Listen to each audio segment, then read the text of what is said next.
सावरे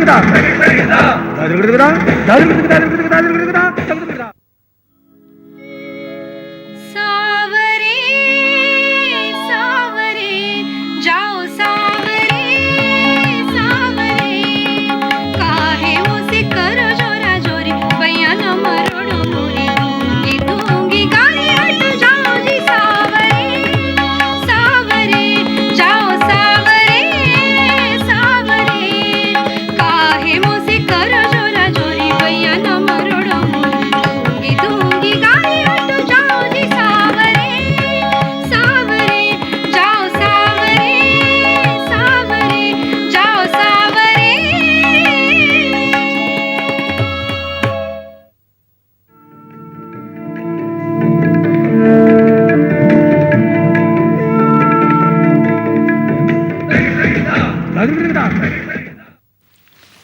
श्रोताओं नमस्कार। जैसा कि हमने हमारे सबसे पहले एपिसोड की शुरुआत कोहिनूर फिल्म के एक गीत से की थी, मधुबन में राधिका नाचे रे। हमीर में बंधी हुई ये जो बंदिश है, ये नौशाद साहब ने बनाई हुई तर्ज थी। उसके बोल शकील साहब के थे और मोहम्मद रफ़ी साहब की बहुत ही मीठी आवाज़ उसे प्राप्त थी। अब हम जाएंगे एक गीत की तरफ कि जो गीत सुनने के बाद में उसका जो ताल है या ठेका है, ये कौन सा है, ये प्लीज़ हमें बताइएगा। आप ये कृपया बताइएगा जी। वो गीत हम पहले सुनते हैं और बाद में हम जान लेंगे उसके ताल के बारे में जी। हाँ, तो मंजूश्री जी, वो जो गीत है अजी रूठ कर अब कहाँ जाए।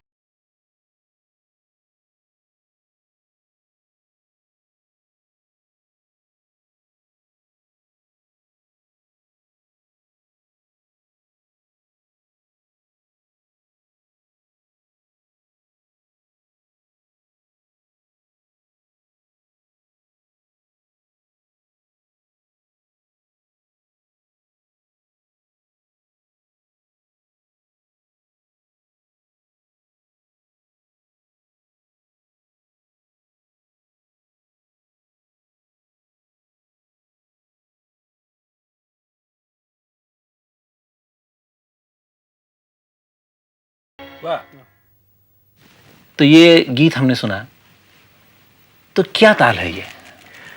देखिए, ये तो दीपचंदी है। अगर फिल्म में मैंने जैसे आपको बताया कि संगीत दिग्दर्शक जिन्होंने पूरा क्लासिकल में अगर धा धिन धा धा तिन ता तिन धा धा धिन ऐसा तो इस्तेमाल नहीं कर सकते। उससे वो द्रुत लय में लेके थोड़ा उसका जो शब्द है धा धिन के बजाय और कुछ भी बजा सकते हो, लेकिन वो फील जो है, वो जो भाव है दीपचंदी का उसमें है। जैसे कि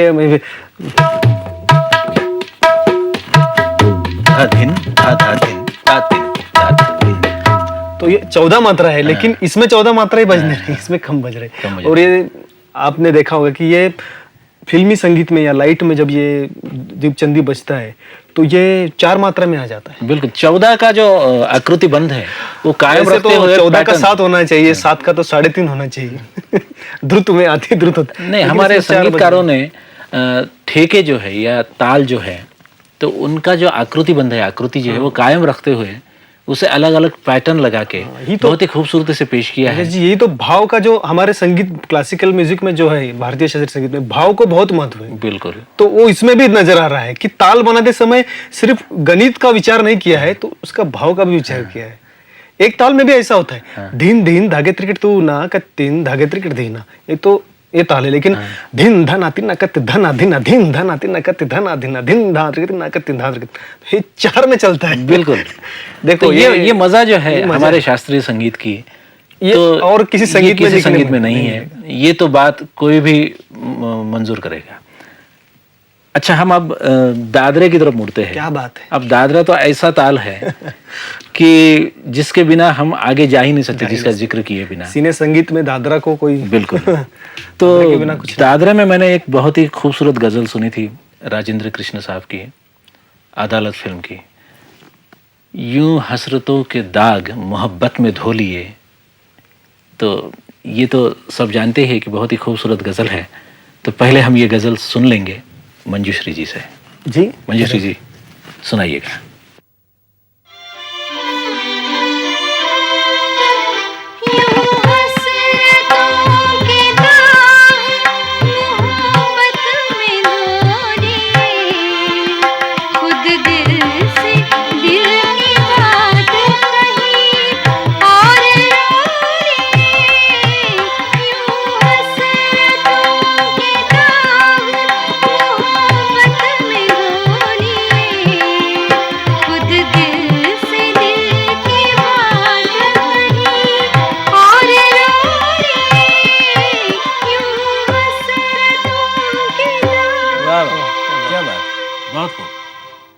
समीर जी, वैसे तो बहुत प्रचलित ताल है दादरा, जी और बहुत ही इस्तेमाल हुआ है फिल्म लाइन में, जी। तो इसकी क्या विशेषता है? देखिए, ये दादरा जो ताल है इसकी मात्राएं 6 है, यानी कि एक ताल की 12 है, एक ताल आधा, की बिल्कुल उससे बिल्कुल आधा। आधा उसका 6 है। तो इसलिए ये ताल ऊपर किले में जाने के लिए हमेशा उत्सुक रहते हैं। धा दिन ना धा दिन ना धा दिन ना धा दिन ना धा दिन ना धा दिन, इसको थोड़ा कम भी कर लेंगे तो ये विलंबित कभी बजता नहीं दादरा। एक ताल बजेगा, झपताल बजेगा, तीन ताल बजेगा, तिलवाड़ा झुमरा हो तो और अलग बात है, लेकिन दादरा कभी विलंबित में नहीं बजाया जाता कि धा गे ना ऐसा कभी बजेगा नहीं नहीं। बजेगा। वो धागे ना धातु ना धागे ना धातु, बस इससे नीचे नीचे की विलंबित लय में नहीं बज सकता है। अगर किसी ने बजा लिया तो बात अलग है, लेकिन आमतौर पर हाँ, यही बजाना उसकी कला। चाहेंगे तो बज जाएगा, बज जाएगा, लेकिन मजा नहीं मजा आएगा। नहीं आएगा। वो खिंच और द्रुत लय में ये धागे ना धातु ना धागे ना धातु ना धागे ना धातु ना यहाँ तक जा सकता है। वो आप पारसमणि फिल्म का गाना सुनिए, उसमें देखो कैसा बजाए, वो हंसता हुआ हंसता नूरानी हुआ से। नूरानी, क्या बात क्या है, बात उसमें है। कैसा बजाए, धागे ना धातु ना धागे ना धातु ना ऐसा गया है। क्या बात है, ये इस गीत का जिक्र आने के बाद हम सबके चेहरे नूरानी हो चुके हैं। तो ये गीत भी सुनते हैं। हंसता हुआ नूरानी चेहरा, काली जुल्फें रंग सुनहरा, तेरी जवानी तौबा तौबा रे, दिलरुबा दिलरुबा दिलरुबा दिलरुबा। हंसता हुआ नूरानी चेहरा, काली जुल्फें रंग सुनहरा, तेरी जवानी तौबा तौबा रे, दिलरुबा दिलरुबा क्या बात है। क्या बात है, बहुत खूब। ये दादरे का मजा तो बहुत आया समीर जी। और इसमें एक आसानी बात क्या है, संगीत दिग्दर्शक को लगी, जो चित्रपट संगीत में जो संगीत दिग्दर्शक हो चुके हैं या है, इसमें 6 मात्रा है और 3-3 के डिवीजन है। बस कितनी आसान बात है, 3-3 धागे ना धातु ना, 1 2 3 4 5 6 धागे ना धातु ना, 3-3। लेकिन क्या समा बांध देता है ये ताल। बिल्कुल। इसमें सम पहले मात्रे पे और काल चौथे मात्रे पे, दो ही डिवीजन है। ये 6 मात्रा की बात हमारी चल रही थी। अब वैसे 5 मात्रा का भी एक ताल है, लेकिन उसमें इतना प्रचलन नहीं है। नहीं, लेकिन फिर भी एक गीत मुझे याद आता है कि कोई मेरे माथे की बिंदिया सजा ले रे, कोई मेरे माथे की बिंदिया सजा। तो इसे जो है ट्रीटमेंट जो था संगीत का, तो ऊपर से लगता है कि झपताल में रखा है, लेकिन 5 मात्रा है वो। 5 मात्रा है। और वैसे ही फिर दूसरी जगजीत सिंह साहब ने जगजीत सिंह गजल साहब भी की गाई भी गजल थी है। कि खुदा याद आया सवेरे सवेरे, कोई पास आया कोई सवेरे। पास आया बहुत सवेरे अच्छा सवेरे। है। तो वो भी 5 मात्रा है। 5 मात्रा है। तो 5 मात्रे से भी और नीचे आते हुए हम 4 की तरफ आते हैं और देखते हैं कि कहरवा कैसा होता है, जो कि बहुत ही लोकप्रिय ताल है तो मात्राएं 4, लेकिन पूरी दुनिया संभाली है उसने अपने इसमें। तो बहुत ही कहर ढा देता है ये ठेका हम जब सुनते हैं। और मानो नाम रखने वाले ने भी क्या खूब नाम रखा है, कहरवा। तो इसमें जितने भी निबद्ध गीत हैं वो जब भी हम सुनते हैं झूम उठते हैं। सच है। तो क्या खासियत है इस ठेके की, इस ताल की? मंगेश जी, देखिए, जैसा मैंने दादरा के बारे में आपको बताया, वैसा इस कहरवा के भी है। ये भी जलद लय में ही चलते हैं, बहुत धीमी वाली लय में, यानी विलंबित लय में कहरवा बजता नहीं है।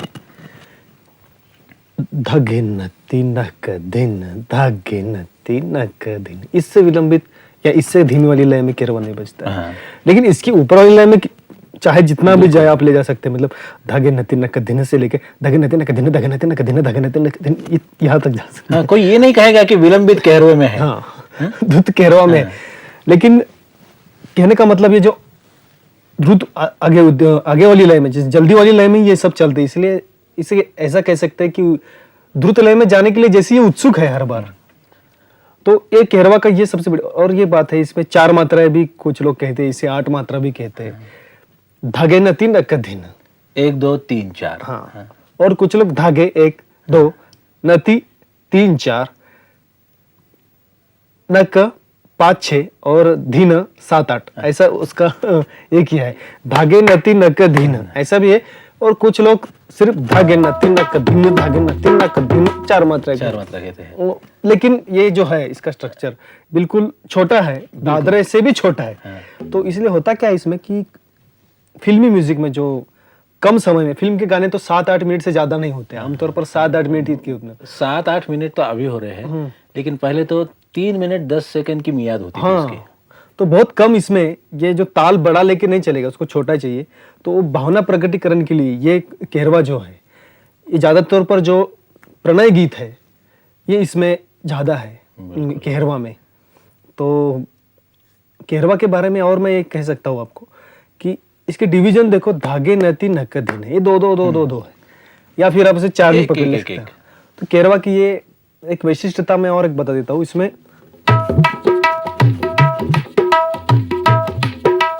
एक केरवा ऐसा कोई फिल्म में या कोई प्रोग्राम में बजाएगा नहीं। धागे नती नक दिन धागे नती नक दिन, इतना इसमें थोड़ा बहुत अपना मिर्च मसाला होता है। बिल्कुल। जैसे कि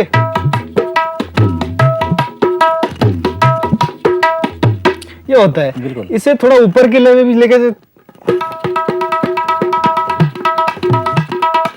ऐसा भी बजता है। आमतौर पर कव्वालियों में या मुजरे के जो गीत होते हैं फिल्म में, उसमें काफी बजा है, केरवा भी बजा है। बिल्कुल। तबले पे जब ये ताल बजता है और जब ये ढोलक पे बजता है तो थोड़ा स्वरूप अलग होने वाला ही है उसका।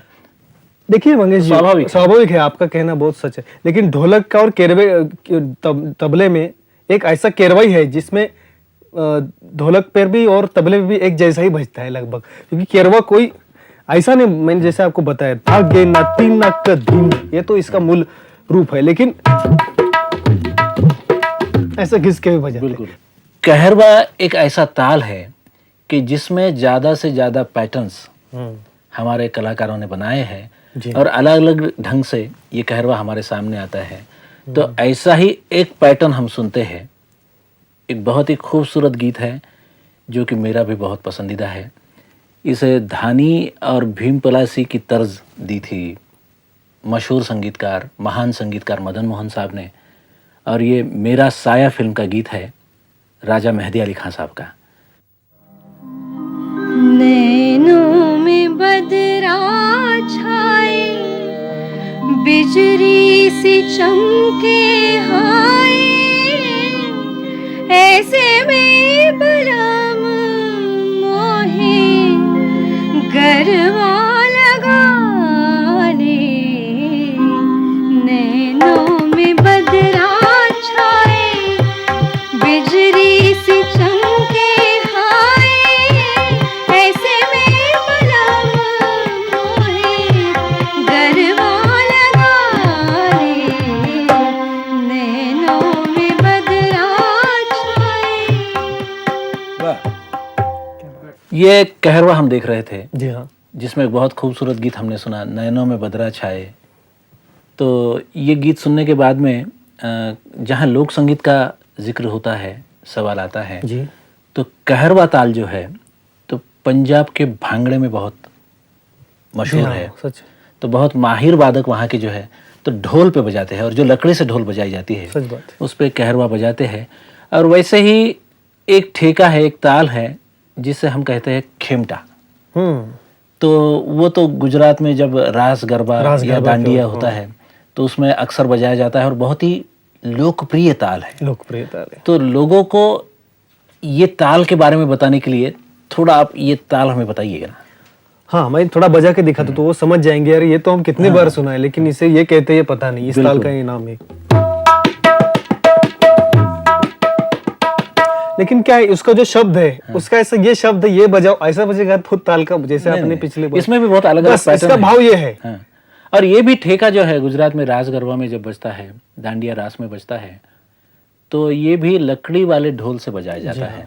और इसलिए क्या है कि जैसा कहते हैं कि स्याही वाला जो ताल वाद्य है और बगैर स्याही वाला, उंगलियों से बजाने वाला ताल वाद्य या लकड़ियों से बजाने वाला, तो उनके पैटर्न में तो स्वाभाविक फर्क आने वाला है। तो ये तो था खेमटा। और एक ठेका ऐसा है, एक ताल ऐसा है कि जो हमारे संगीत की दुनिया को देन है महाराष्ट्र की, सच। और उसे कहते हैं भजनी ठेका या भजनी धुमाड़ी। हम्म। तो इसके बारे में भी हमारे दर्शकों को हम ज़रूर बतलाएंगे। तो क्या ये भजनी क्या होता है?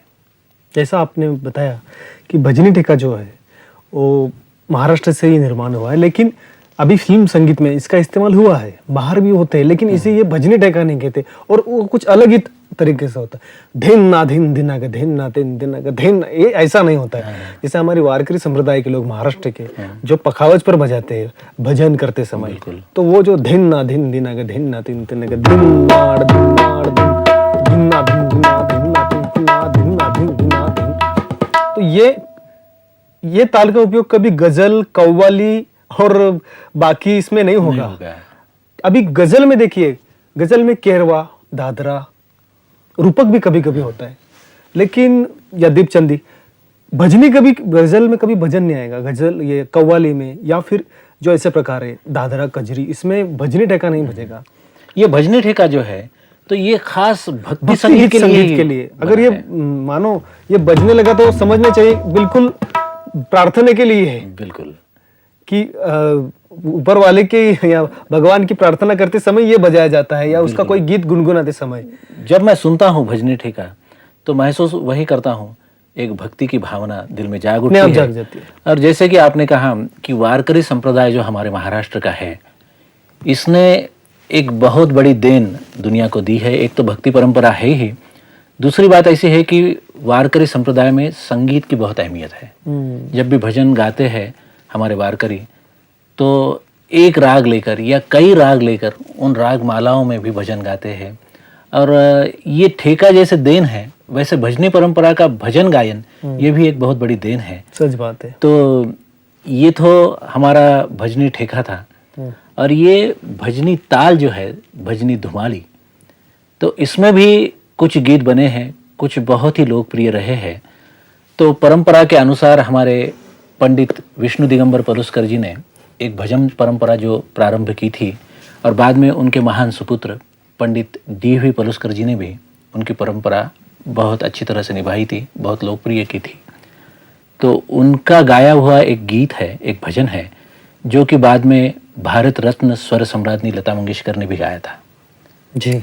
तो वही गीत हम इस भजनी धुमाली के परिचय के लिए अब सुनवाते हैं। मंजूश्री जी पेश करेंगी। ये गीत है पायो जी मैंने राम रतन धन पायो।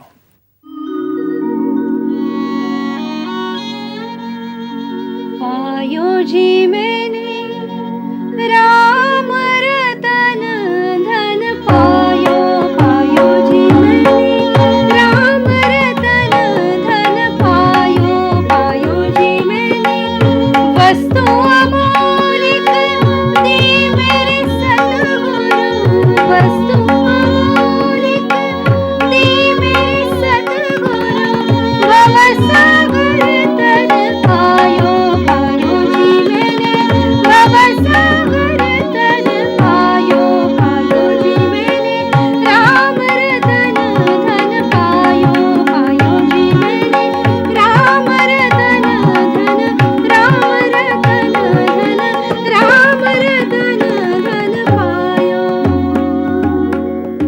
वाह, क्या बात है। ये हमारी यात्रा जो चल रही है, जो कि शुरू में आरंभ हुई थी एक ताल से, बाद में आज के एपिसोड में हमने 3 ताल से लेकर तो कहरवा तक और भजनी धुमाली तक हमारा जो प्रवास है सच।